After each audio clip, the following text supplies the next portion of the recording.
오늘 우리가 함께 나누실 말씀을 함께 읽겠습니다. 누가복음 12장 1절에서 12절 말씀, 신약성경 114쪽입니다. 우리 다 같이 함께 한 목소리로 합독하시겠습니다. 그동안에 무리 수만 명이 모여 서로 밟힐 만큼 되었더니 예수께서 먼저 제자들에게 말씀하여 이르시되 바리새인들의 누룩 곧 외식을 주의하라. 감추인 것이 드러나지 않을 것이 없고 숨긴 것이 알려지지 않을 것이 없나니 이러므로 너희가 어두운 데서 말한 모든 것이 광명한 데에서 들리고 너희가 골방에서 귀에 대고 말한 것이 지붕 위에서 전파되리라. 내가 내 친구 너희에게 말하노니 몸을 죽이고 그 후에는 능히 더 못하는 자들을 두려워하지 말라. 마땅히 두려워할 자를 내가 너희에게 보이리니 곧 죽인 후에 또한 지옥에 던져 넣는 권세 있는 그를 두려워하라. 내가 참으로 너희에게 이르노니 그를 두려워하라. 참새 5마리가 2아사리온에 팔리는 것이 아니냐. 그러나 하나님 앞에는 이 하나도 잊어버리시는 바 되지 아니하는도다. 너희에게는 심지어 머리털까지도 다 세신 바 되었나니 두려워하지 말라. 너희는 많은 참새보다 더 귀하니라. 내가 또한 너희에게 말하노니 누구든지 사람 앞에서 나를 시인하면 인자도 하나님의 사자들 앞에서 그를 시인할 것이요 사람 앞에서 나를 부인하는 자는 하나님의 사자들 앞에서 부인을 당하리라. 누구든지 말로 인자를 거역하면 사하심을 받으려니와 성령을 모독하는 자는 사하심을 받지 못하리라. 사람이 너희를 회당이나 위정자나 권세 있는 자 앞에 끌고 가거든 어떻게 무엇으로 대답하며 무엇으로 말할까 염려하지 말라. 마땅히 할 말을 성령이 곧 그때에 너희에게 가르치시리라 하시니라. 아멘. 할렐루야. 오늘은 누가복음 12장 1절에서 12절까지의 말씀으로 우리 제목을 함께 다 같이 한번 읽어볼까요? 시작. 두려워하지 말라 두려워하라 라는 제목으로 함께 은혜를 나누도록 하겠습니다. 하나님은 이 세상을 매우 질서정연하고 또 아름답고 풍요로운 곳으로 만들어 주셨습니다. 그리고 그 모든 것이 집약된 곳이 바로 어디냐? 에덴 동산입니다. 그리고 이곳에 하나님이 사람을 만드셔서 살게 하셨는데 그 사람들이 누구냐? 아담과 하와였습니다. 이 아담과 하와는 인류 전체, 지금까지 이 땅에 살았던 모든 인류 전체 가운데 가장 호사스럽고 가장 탁월한 곳, 정말로 가장 좋은 이 지상 낙원에서 살 수 있었던, 호사를 누렸던 유일한 사람들이 되었습니다. 그보다 더 좋은 삶은 없었던 것이죠. 하나님은 아담과 하와와 함께 이 모든 세상을 다스려가길 원하셨습니다.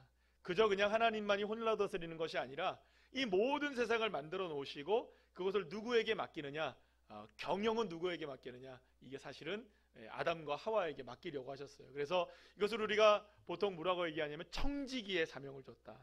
그래서 생육하고 번성하고 충만하고 정복하고, 작년에 우리가 배웠는데 그래서 다스리라. 그래서 이런 모든 축복을 누구에게 주느냐? 이 아담과 하와에게 주십니다. 그래서 이것을 우리가 알 수 있는 것 중에 하나는 뭐냐면 하나님이 아담을 데려다 놓으시고 각각의 사물들을 다 보여주셨어요. 그리고 그 사물들을 이름을 짓게 하셔요. 이름을. 그래서 이걸 딱 보면서 요거는 사자다. 사자. 그럼 너 사자 해라. 요걸 보면서는 요건 개구리구나. 개구리. 그러니까 여러분들 만약에 아담이 사자를 보고 개구리라고 불렀으면 사자가 뭐가 됐을까요, 여러분들? 이거 개구리가 오네 이렇게 된 거예요. 어흥 이렇게 개구리. 그리고 개구리를 보고 사자라고 졌으면 뭐가 될까요? 이 개구리야 이렇게 되는 거죠. 그러니까 모든 것의 이름을 누가 진 걸까요, 여러분들? 다 아담이 지게 하셨어요. 그러니까 여러분 이름을 짓는다는 것은 대단히 중요한 의미를 갖고 있어요. 여러분들의 이름은 누가 지으셨나요? 대부분들 아마도 장명소에서 지셨나요, 여러분? 아니, 그래요? 요즘도 장명소에 짓나요? 대부분들 여러분들 그렇잖아요.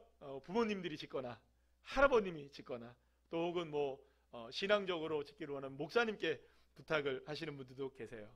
저도 이제 저희 딸 이름을 지을 때에 제가 원래는 이제 그 딸을 뭐라고 지어놨냐면 주원이라고 지어놨었어요.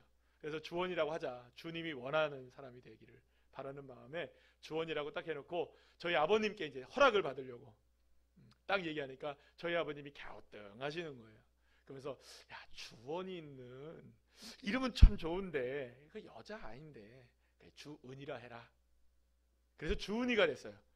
그래 보니까 여러분들 그 시대 때 그 또래에 주은이가 굉장히 많아요. 하은이, 주은이, 뭐 많습니다. 우리 교회만 해도 주은이가 참 많습니다. 몇 명이 주은이에요. 그래서 성 잘 부르셔야 됩니다. 권주은, 박주은, 뭐 정주은 뭐 많습니다. 우리 그러니까 이렇게 이름이 져져요. 이름을 짓는다는 건 그만큼 뭐가 있냐면 거기 그 무엇인가에 대해서 뭐라고 할까요, 여러분들? 지분을 갖는다고 할까요? 뭐라 할까요? 어떤 표현을 쓸까요? 어떤 뭔가 이런 내가 지었다라는 의미를 갖게 되는 그런 의미가 있는 것 같아요. 그래서 사실 하나님께서 이 아담에게 이름을 짓는 특권을 주셨다는 건 놀라운 일인 거예요. 하나님이 그러니까 이 모든 세상의 만물들의 이 경영, 다스리는 능력을 누구에게 주기를 원했느냐? 이 아담에게 주기를 원했던 거죠. 그래서 함께 아름답게 이 에덴 동산을 만들어가기를 원하셨던 거예요. 그런데 여러분, 사람이라는 게 욕심이 있습니다, 여러분. 이름을 줘놓고 나니까 여러분들 와 이게 그런 거죠. 야 내가 너를 사자라고 불렀으니 네가 사자가 된 거야. 네 꽃의 이름을 내가 목련이라고 불렀으니까 네가 목련이 된 거지. 내가 너 이름을 만약에 이상하게 줬으면 넌 끝났어. 이렇게 된 거죠, 그죠? 그래서 여러분들 이름을 짓고 나니까 뭔가 이렇게 자기가 자부심이 느껴졌던 거겠죠. 또 세상을 정복하고 충만하게 다스리고 해야 하는 이런 입장에서 생각해 보니까 이게 좀 뭔가 능력도 필요하고 지혜도 필요하고 지식도 좀 필요한 것 같아요. 그래서 이 아담에게 하와에게 조금 이렇게 뭔가 이렇게 욕심이 조금 생긴 것 같아요. 이게 이제 사실은 어떻게 우리가 알게 되냐면 바로 이제 선악과를 먹는 사건을 통해서 일어나게 되는 거예요.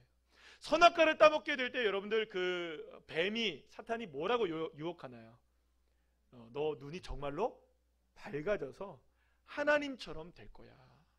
이렇게 얘기를 해요. 여러분 여행 계획을 세우시는 분들이 혹시 계시는지 모르겠어요. 여행 계획 어디로 한번 가보시고 싶으세요? 한번 딱 유럽. 그래, 유럽은 여러분 유럽에 대한 여행 꿈은 항상 갖고 계시죠? 그것도 그냥 유럽도 아니고 스위스 그런데 알프스 막 이런데 한번 가봐서 눈싸움 해보고 싶고, 그죠? 그래, 알프스, 스위스 여러분 이런 꿈을 우리가 갖고 있어요. 그래서 맞아, 내가 좀 기회가 된다면 이렇게 유럽 여행 가면 얼마나 좋을까라는 생각을 할까요, 안 할까요? 근데 여러분들 여행 기회가 세워졌어요. 어디냐? 뭐 예를 들어서 좀 힘들고 어려운데 우크라이나 가세요. 유럽이니까. 그러면 여러분 이러겠죠. 근데 만약에 여러분들에게 스위스에 대한 티켓이 주어진다면 상황이 바빠도 어떻게 될까요, 여러분들? 어떻게 해서든지 가려고 하는 거예요. 제가 무슨 말씀을 여러분들한테 드리려고 하는 거냐면 아담과 하와를 여러분들 사탄이 그냥 유혹한 게 아니었다는 거예요. 뜬금없이 야 너 하나님처럼 될 수 있다라고 얘기하면 떼끼 이놈 그럴까요, 안 그럴까요? 안 그렇죠? 여러분 택도 없는 얘기를 하면 생각에도 없던 얘기를 하면 여러분들 거기에 반응을 안 해요. 사람들은 무슨 소리 하고 있어 지금 도대체. 지금 무슨 정신이 있어 없어. 이렇게 나오지 이렇게 안 된다고요. 다시 말하면 아담과 하와가 여러분들 하와가 따먹었다고 생각해서 여러분들 남자들은 굉장히 좋아하는데 여러분 좋아할 거 아무것도 없어요. 하와가 딱 먹은 다음에 먹어봐 하니까 먹은 거예요. 여러분들 아담이 얼마나 나쁜 놈인지 죄송합니다. 제가 아담의 후예인데 얼마나 나쁜 놈이냐. 먹고 죽는지 안 죽는지 본 거예요. 여러분들 그거 딱 먹고 안 죽으니까 먹어봐 하니까 자기가 딱 먹은 거잖아요. 진짜 나빠요, 여러분. 아담. 어쨌든 아담이 하와가 택도 없는 소리를 한 게 아니었던 거예요. 그 뱀 사탄이 마음속에서 그런 마음을 갖고 있었던 거예요. 하나님과 함께 이 땅을 다스리는 것보다 내가 좀 이 땅을 다스려보면 어떨까라는 마음을 갖고 있었던 거예요. 그러려면 무엇이 필요했을까요? 하나님의 지혜가 필요하고 하나님의 능력이 필요하고 하나님의 지식이 필요했던 거예요. 누가? 아담과 하와가 생각했을 때. 그래서 옳거니 선악과를 먹게 되면 내가 눈이 밝아져서 하나님처럼 돼. 야 이건 안 먹을 이유가 없는 거예요. 때 금단의 열매인 선악과를 따먹게 된 거죠. 하나님과 같이 되기 위해서, 하나님의 지식을 내가 소유하기 위해서, 하나님의 능력을 내가 갖기 위해서, 그래서 하나님의 왕자의 도전장을 낸 거예요. 이 선악과를 먹었다는 것은 반역이 일어난 것이죠. 하지만 결말은 최악이었습니다. 이 일은 결국 실패로 돌아갔고 아담과 하와는 에덴 동산에서 쫓겨나서 광야에 살게 됩니다. 고대 사회도 그렇지만 지금도 말하자면 여러분 동산 얘기하면 동산은 어떻습니까? 동산은 좋은 곳으로 이미지가 있어요. 그래서 특히 이제 고대 사회에서의 동산은 질서가 있고 아름답고 풍요롭고 안전한 곳이 이 동산의 의미입니다. 그런데 광야는 어떤 곳이냐? 혼돈과 추악함과 두려움과 빈곤으로 가득한 것이 이 광야라는 이미지예요. 결국 인간은 동산이 아닌 광야에서 두려움에 휩싸이며 살아갈 수밖에 없는 존재가 된 겁니다. 사랑하는 여러분, 그래서 두려움은 인간의 삶에 있어서 가장 원초적인 근원적인 문제예요. 왜 그럴까요, 여러분들? 광야에 살려면 오늘 당장 내가 살아가야 될 먹거리를 걱정하지 않을 수가 없어요. 두려운 거죠. 미래에 대한 불확실성. 이것이 우리에게 두려움의 근원이 되어집니다. 여러분들, 우리 아이들이 있다고 생각해봐요. 아이들이 여러분들 엄마가 이제 생각하는 거예요. 엄마 아빠가 이제 좀 있으면 중간고사가 와요. 그러면 공부해야 돼요. 언제부터? 오늘부터. 그죠? 한 달 후에 있을 중간고사를 위해서 지금부터 닥달하는 거예요. 야, 너 중간고사 잘 봐야 되잖아. 그럼 오늘부터 해야지. 그러면 왜 중간고사를 잘 봐야 되는 줄 아니? 너 나중에 좋은 대학 들어가야지. 너 왜 좋은 대학 들어가야 되는 줄 아니? 좋은 직장 가야지. 여러분들 30대 될 걱정을 지금 초등학교 2학년이 하고 있는 거예요. 맞죠? 미래가 두려운 거예요. 미래가 걱정스러운 거예요. 그래서 미래의 것들을 자꾸 소급해서 들어와서 지금부터 걱정을 하기 시작하는 거죠. 공부해야 돼. 그래서 공부해야 돼. 왜 지금 공부해야 될까요? 미래에 대한 두려움 때문인 거예요. 사람들은요, 여러분, 불확실성이라는 것 때문에 두려움에 휩싸이게 됩니다. 그래서 사람들은 어떻게 해서든지 이 두려움을 덜어내기 위해서 다양한 방법으로 주변 상황을 통제하고 사람들을 통제하기 위해서 애를 쓰게 됩니다. 하지만 여러분, 우리가 인생을 통해서 살아온 경험에 의하면 우리가 우리의 삶을 통제하려고 애를 쓰면 쓸수록 여러분, 두려움이 사라지느냐? 두려움 사라지지 않습니다, 여러분. 두려움은 더 커지기만 하죠. 우물이 하나뿐인 사막이 있었어요. 근데 그 사막에 두 부족이 살아가고 있었어요. 그러면 여러분, 이 두 부족은 생존과 목마름을 해결하기 위해서 무엇만 바라보고 살아가야 됩니까? 이 우물을 바라보고 살아가야 됩니다. 하나밖에 없는 이 우물. 그러면 여러분, 이렇게 생각하는 거죠. 우리가 만약에 이 우물이 말라버리면 어떡할까? 이 사막이라는 척박한 상황 가운데 그래도 우물이 있으니 우리가 살아가는데 이 우물이 말라버리면 어떡하지라는 생각을 할까요, 안 할까요? 당연히 하겠죠. 두렵죠. 그럼 만약에 이 우물이 조금씩 만약에 줄어간다면 우리가 먹을 것도 부족한데 저놈들이 먹어야 되나? 생각할까요, 안 할까요? 그러면서 한 부족이 우물을 독차지하게 된다면 다른 한 부족은 우물이 없으므로 죽어야만 하는 상황이 오는 거예요. 이런 상황에서 이 두 부족은 다가올 미래의 불확실성을 해결하기 위해서 더 철저하게 서로가 무엇을 통제하려고 할까요? 우물을 통제하려고 해요. 우물의 주도권을 놓치지 않으려고 해요. 우물 사이에 이 두 부족은 서로가 대치를 하게 되는 거예요. 결국에는 우물이라는 두려움을 해결하기 위해서 무엇까지도 각오해야 하는 걸까요? 전쟁도 불사해야 하는 거예요. 사랑하는 여러분, 처음에는 먹을 물로 시작된 두려움이었어요. 그래서 우물을 차지하려는 두려움이 있는 거예요. 없을까봐, 우물이 없을까봐. 그런데 이제는 전쟁까지 두려워해야 하는 거예요. 전쟁만 두려워하면 되나요, 여러분들? 그 전쟁을 위해서 뭘 만들어야 돼요? 무기를 만들어야 되는 거예요. 무기를 만들면 여러분들 두려움이 해결될까요? 또 다른 두려움이 있는 거예요. 결국 인간은 나름대로의 방식으로 삶의 두려움을 해결하려고 노력하지만 하나의 두려움을 해결한 그 자리는 또 다른 두려움이 차지하게 되고요. 또 다른 두려움이 차지하게 돼요. 그리고 결국에는 끊임없이 이렇게 두려움의 늪에 빠져버리는 것이 인간사입니다. 엊그제 동아일보를 보다가 신문에 기사를 난 걸 보게 되었어요. 제목이 이렇습니다. 첨단 AI 무기화, 인류 멸종 수준 위협될 것. 동아일보에 난 기사입니다. 이 기사의 내용은 이런 겁니다. 미국 국무부에서 정식적으로 의뢰를 해서 민간업체인 글래드스톤 AI라는 곳에서 보고서를 작성했는데요. 민간 전문가들 200명에게 다양한 전문가들이죠. 뭐 여러 가지 전문가들 200명에게 지금 AI에 관한 부분들을 리서치를 한 거예요. 조사를 하게 한 거예요. 그래서 보고서를 만들었어요. 이 보고서에는 어떤 내용이 담겨져 있냐면 인류가 AI의 재앙을 피할 수 있는 시간이 얼마 남지 않았음을 경고한다. 그런 내용이 포함되어 있대요. 여러분, 인간이 AI를 개발한 거는 누구를 위한 걸까요? 예, 저도 요즘에 여러분들 챗GPT 씁니다. 챗GPT 굉장히 편해요, 여러분들. 제가 뭐 하다가 물어보는 게 있어요. 이것 좀 알려줄래 하면 와, 여러분들 정말 1초도 안 걸려. 1초, 2초도 안 걸려요. 촥 나옵니다, 그냥. 지난번에 여러분들 슈퍼양 봤나요, 안 봤나요? 봤죠? 그거 여러분들 제가 AI로 쳐서 이 그림 좀 어떻게 좀 소개시켜줘 했더니 그 그림 소개시켜준 거예요, AI가 만들어준 거예요. 놀랍습니다.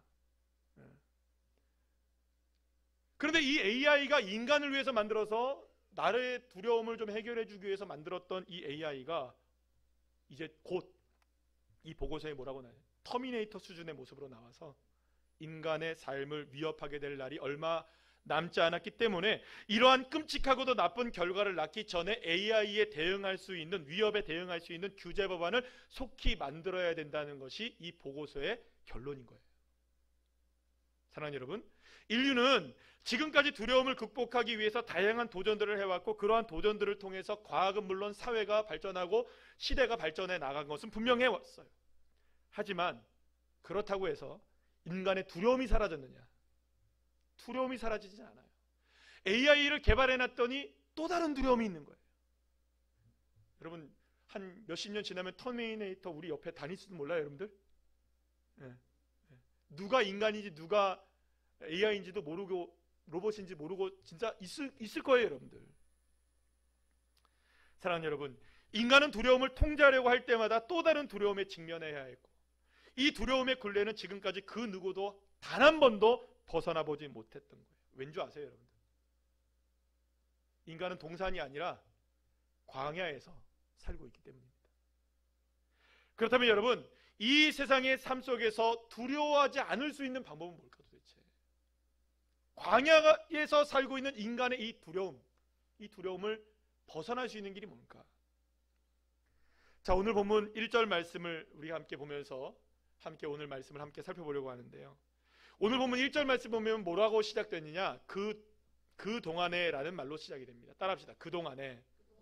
그렇다면 오늘 본문이 시작되는 사건이 이제 나오게 되는데, 예수님이 말씀하신 이야기가 그 동안에 있었던 일을 통해서 나오게 된 일이라는 거죠.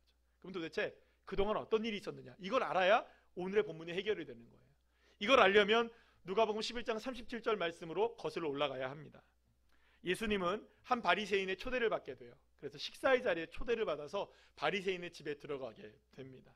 그런데 예수님이 식사 전에 들어가면서 손도 씻어야 되고 사실은 발도 씻어야 되거든요. 특히 이제 손은 꼭 씻어야 돼요. 식사 자리에 갈 때는.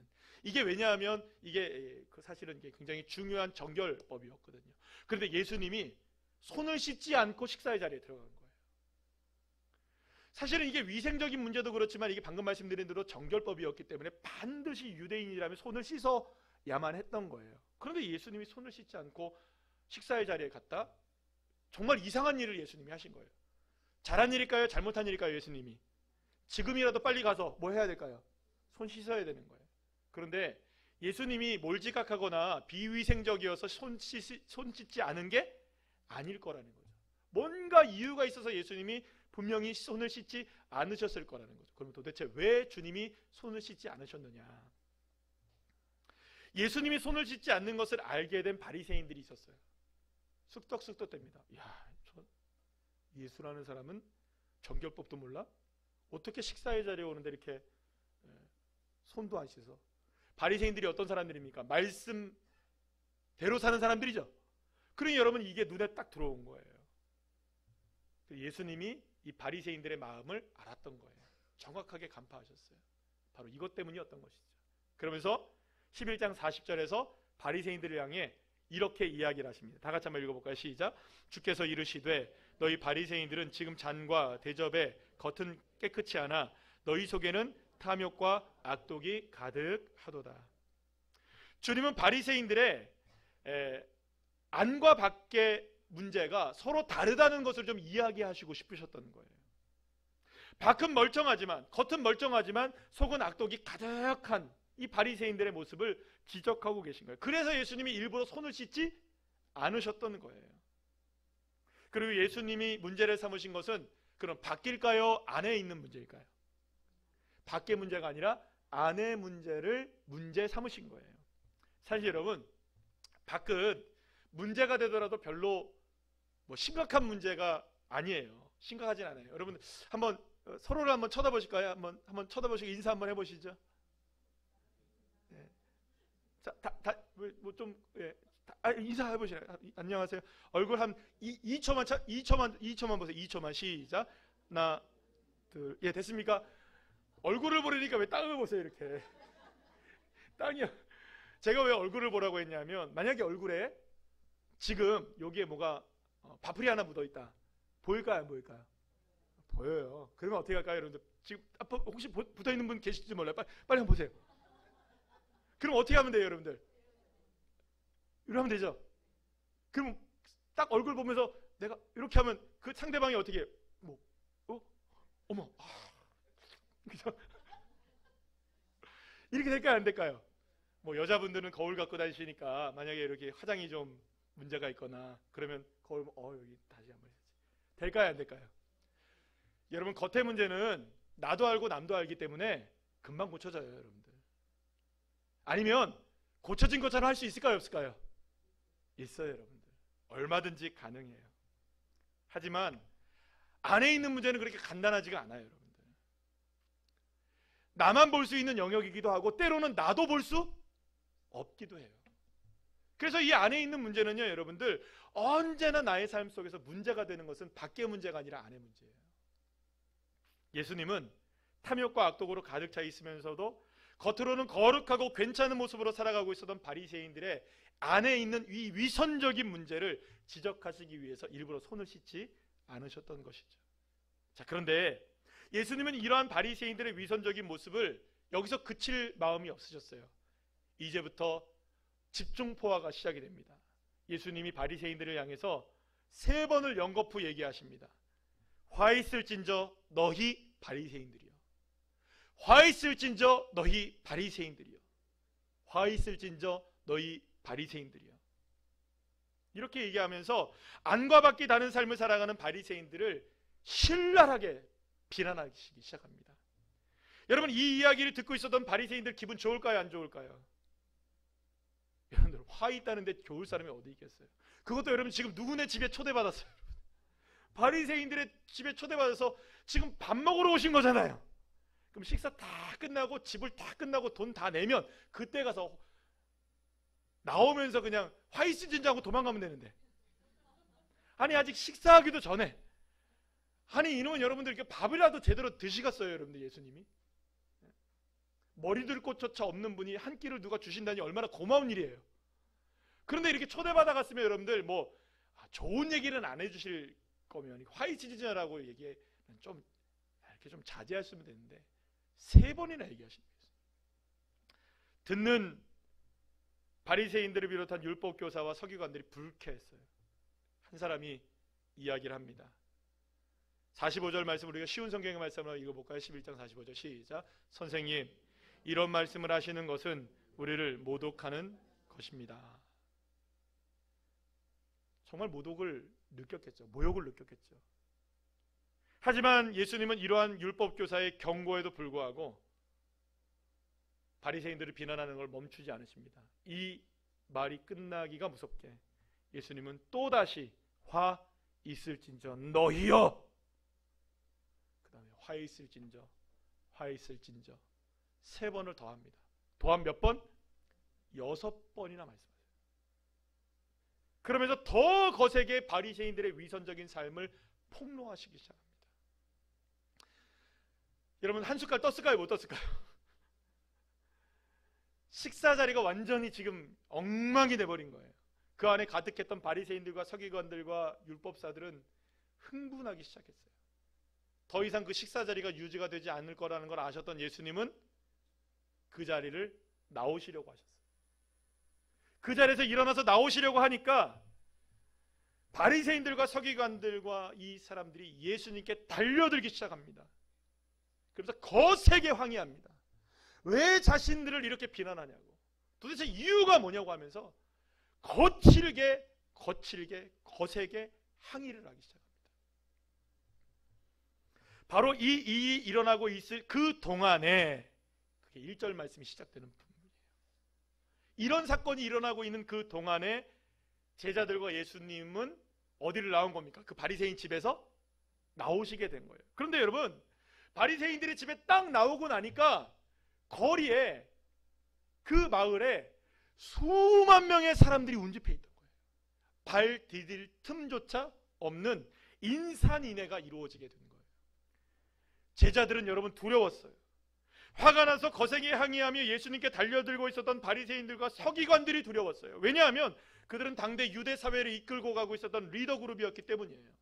그들에게 여러분들 밑보인다는 것은 인생이 찍힌다는 거예요. 여러분들 그랬을까요? 안 그랬을까요? 저 같으면 여러분들 바리새인들 가운데 너 봤어 내가 했을까요? 안 했을까요? 내가 너 봤어 내가. 너 예수님 따라다니지?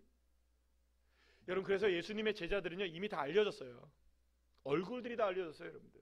근데 나중에 여러분들 예수님이 잡혀갔을 때 대제사장의 뜰에서 어떤 여종 하나가 그 깜깜한 밤에 베드로를 보고 많이 본 사람인데 너 예수님의 제자지? 나 아니야. 알아본다니까요. 누가? 여종이 그 깜깜한 밤에도 제자들을 알아볼 정도로 제자들은 이미 다 알려진 사람들이었어요. 그래, 여러분 생각해 보세요. 얼마나 두려울까요? 안 두려울까요? 누구에게 찍힌 거니까. 바리새인들에게 찍혔잖아요. 지금 예수님 때문에. 얼마나 두려워요. 화 있을지저런 비난을 받은 이들의 심기를 불편하게 만들었으니 여러분들을 어쩌면 권력을 손에 쥐고 있었던 이 바리새인들과 서기관들에게 어떤 봉변을 당할지 모른다는 이 두려움이 이 제자들에게 갑자기 몰려왔을 수도 있어요. 그런데 여러분, 제자들을 두려움에 떨게 했던 건 이뿐만이 아니었어요. 물론 이전에도 사람들이 많이 몰려든 적은 있었어요. 그런데 오늘 본문을 보면 여러분들 정말로 수많은 인사들이 발 디딜 틈조차 수만 명이라고 얘기하고 있어요. 수만 명. 여러분들 생각해 보세요. 이 수만 명이라는 이름이 어느 정도인지 우리가 알지를 못해요. 이 동네, 예를 들어서 이 방어지, 여기 이 꽃바위에, 여기에, 여기 사거리에 우리 교회를 둘러싸고 수만 명의 사람들이 몰려 있다고 생각해 보세요. 이해가 되세요? 근데 여러분들 우리가 한번 생각해 보잔 말이에요. 여기 예수님이 계셨는데 제자들이 있어요. 근데 여기도 지금 꽉 차 있어요. 누가? 비난하는 사람들. 바리새인들이 꽉 차서 지금 막 두려워요. 근데 나가보니 여러분들 수만 명의 사람들이 지켜보고 있는 거예요. 제자들이, 저는 여기서 이제 이게 왔다고 생각해요. 공황이 왔다고 생각해요. 두려운 상황 속에서 갑자기 큰 무리를 만났을 때 얼마나 두려웠겠어요. 얼마나 두려웠겠어요. 그런데 바로 그때 제자들을 향해서 예수님이 오늘 보면 4절 말씀을 통해서 이렇게 말씀을 하십니다. 우리 쉬운 성경의 말씀을 볼까요? 시작. 내가 너희에게 말한다. 나의 친구들아, 몸은 죽어도 그 이상 아무것도 할 수 없는 사람들을 두려워하지 마라. 예수님은 두려움에 사로잡혀 있었던 제자들을 향해 나의 친구들이여 라며 제자들을 격려하시고 위로하십니다. 그러면서 예수님이 두려워하지 말라라고 얘기하세요. 따라합시다. 두려워하지 마라. 뭘 두려워하지 말느냐? 이 사람들 두려워하지 마라. 이 상황을 두려워하지 말라는 거예요. 수만 명의 사람을 두려워할 것도 없고 너희들을 향해서 비난을 쏟아내고 있는 이 바리새인들을 두려워할 이유도 없다. 이 상황도 두려워할 필요가 없다라고 얘기하시는 거예요. 사실 제자들이 두려워한 것은 충분히 이해가 되는 장면입니다. 그 누구라도 이런 상황 가운데 우리가 처해 있다면 여러분 두려워하지 않을 수가 없을 거예요. 하나님은, 그러나 주님은 뭐라고 말씀하시냐? 두려워하지 말라라고 얘기하세요. 그렇다면 왜 주님이 두려워하지 말라라고 말씀하신 것일까요? 자, 안과 밖의 이야기를 조금만 더 해보도록 하겠습니다. 사실 여러분, 안의 문제는 나의 문제입니다. 그런데 이 안의 문제는 늘 언제나 어디에 영향을 주느냐? 밖의 문제에 영향을 주게 돼 있어요. 이 안의 두려움을 해결하기 위해서 사람들은 자꾸 밖의 문제를 신경을 쓰게 되어 있다는 거예요. 그래서 주님은 안을 강조하시면서 오늘 보면 1절 말씀에서 이렇게 얘기하십니다. 다 같이 읽어볼까요? 시작. 그동안에 무리 수만 명이 모여 서로 밟힐 만큼 되었더니 예수께서 먼저 제자들에게 말씀하여 이르시되 바리새인들의 노릇 곧 외식을 주의하라. 수만 명의 사람들이 운집한 것을 보고서 먼저 제자들에게 얘기하신 거예요. 두려움에 떨기 바로 그 직전에, 무리들로 인하여 두려움에 떨기 직전에, 이미 누구 때문에 두려운데? 바리새인 때문에 두려운 그 순간에 딱 얘기하신 거예요. 안과 밖을 조심해야 된다. 외식을 조심해야 된다. 사람들은 안의 문제를 볼 수 없기 때문에 여러분들 밖의 문제를 근사하고 강하게 만들므로 인하여 안의 문제를 해결하려고 노력을 합니다. 하지만 그렇다고 여전히 안의 문제가 해결되는 게 아니에요. 여러분들 카푸어라고 들어보셨죠? 카푸어가 뭡니까, 여러분들? 예를 들어서 어떤 직장인이 이제 직장에 딱 들어갔어요. 한 달에 예를 들어서 300을 받아요. 뭐 이런저런 세금 다 떼고 나면 한 250 정도 되겠죠. 근데 250 정도 받는 이 직장인이 생각을 해본 거예요. 와, 내가 이제 대학만 다니다가 한 250, 300을 받네. 갑자기 많죠, 그죠, 돈이? 그러니까 여러분들 이제 자동차를 하나 사고 싶은 거예요. 자동차를 사자니 지금 내 형편에서 경차를 사면 되는데 그래도 경차를 사자니까 가오가 안 생겨요. 젊은 사람이. 그래서 아반떼를 좀 사려고 했더니 아반떼는 대학생들이 타고 다니는 것 같아, 느낌이. 그러고 보니까 친구들이 보니까 이렇게 조금 이렇게 보니까는 좋은 차를 타고 다니네. 막 계산을 두들겨 보니까 내 수준으로도 한 300만 원만 벌면 벤츠를 살 수 있겠는 거예요. 그리고 벤츠를 사는 거예요. 집은 어디서 살아요? 고시원에서 살아요. 밥은 어디서 먹어요? 차 안에서 먹어요. 잠도 때로는 어디서 자요? 차에서 자요. 카푸어. 외제차는 갖고 있지만 가난한 사람. 곧 죽어도 뭡니까, 여러분들? 자동차만 있으면 돼.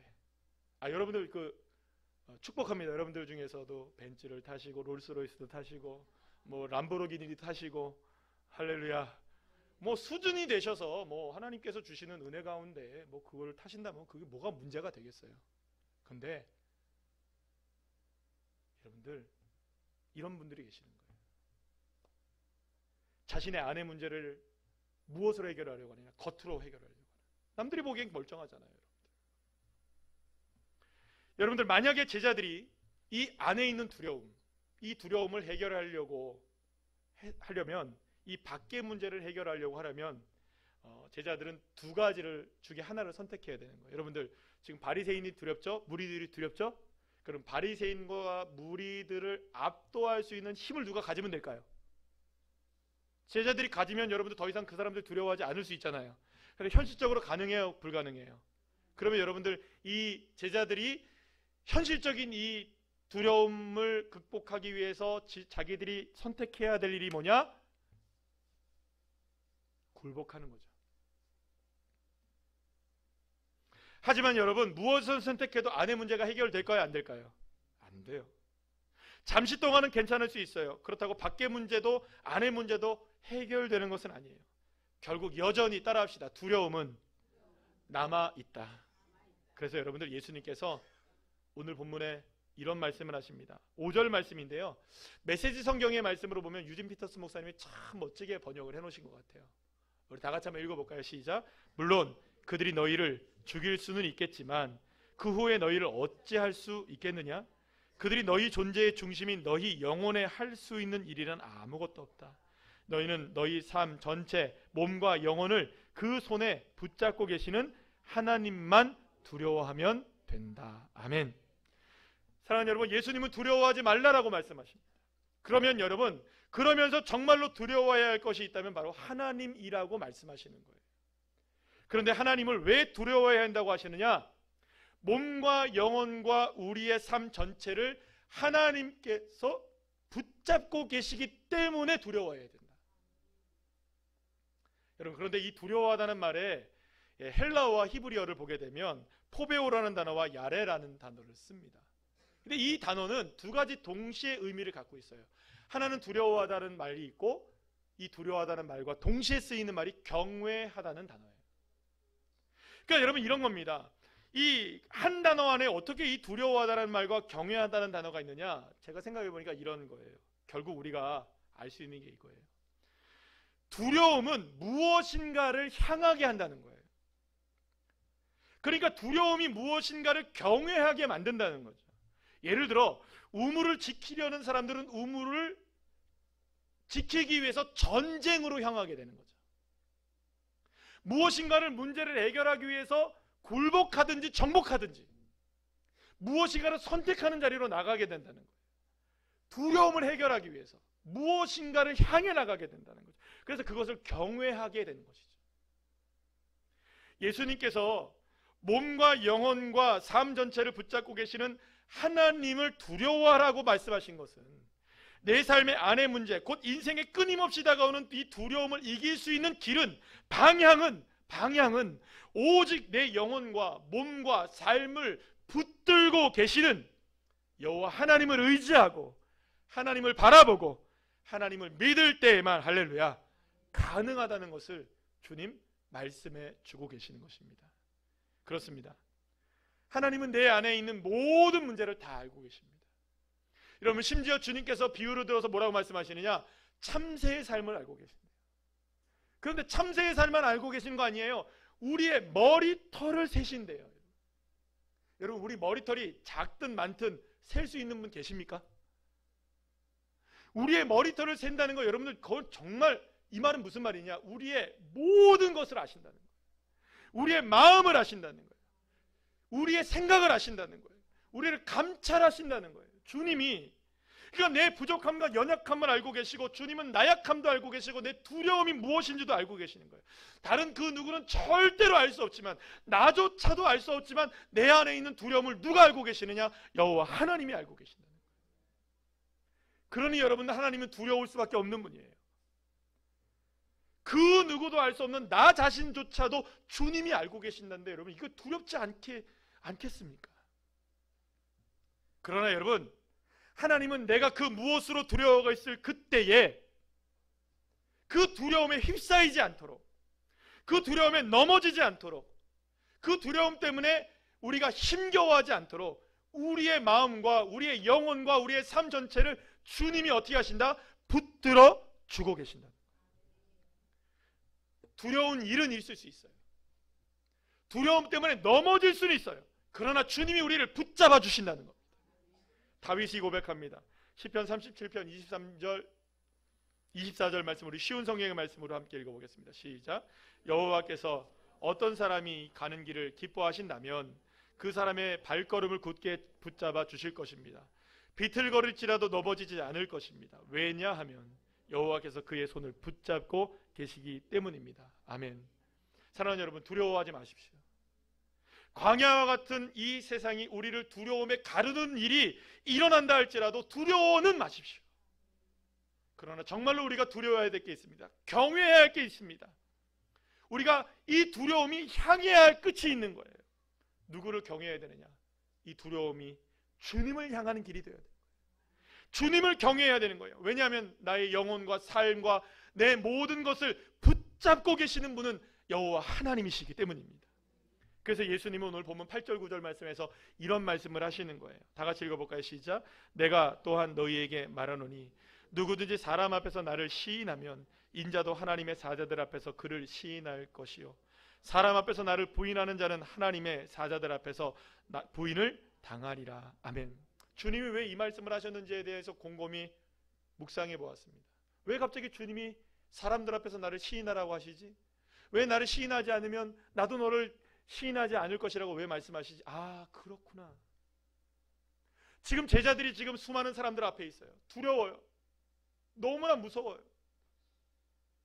그때 그 두려움을 이길 수 있는 방법, 나를 붙잡고 계시고 나의 영혼과 삶을 붙들고 계시는 그 주님을 어떻게 할 때? 고백할 때 두려움을 이겨낼 수 있는 거예요. 어떠한 두려움 상황 속에서도 우리가 주님을 시인하고 고백하면 주님도 나를 인정해 주시는 거예요. 그러나 여러분, 두려운 상황 속에서 그 두려움에 휩싸여서 주님을 바라보지 못하고 주님을 고백하지 못하고 주님을 인정하지 않으면 주님도 나를 인정하실 수가 없는 거예요. 결국 우리에게 남는 것은 어떠한 상황 속에서도 주님을 시인하는 것입니다. 그것만이 두려워하지 않을 수 있는 유일한 길이고, 그것이 광야의 삶을 동산의 삶으로 바꿀 수 있는 유일한 길이 되어지는 거예요. 사랑하는 여러분, 두려우십니까? 두려워하지 마십시오. 그리고 주님을 나의 구주, 나의 주인, 나를 건지시는 분, 나를 붙들고 계시는 분, 나의 힘과 능력이 되시는 분이심을 여러분 고백하십시오. 그래서 여러분, 다윗이 그토록 어려움을 당하면서도 시편에 보면 수없이 하나님을 고백하는 거예요. 주님은 나의 산성이십니다.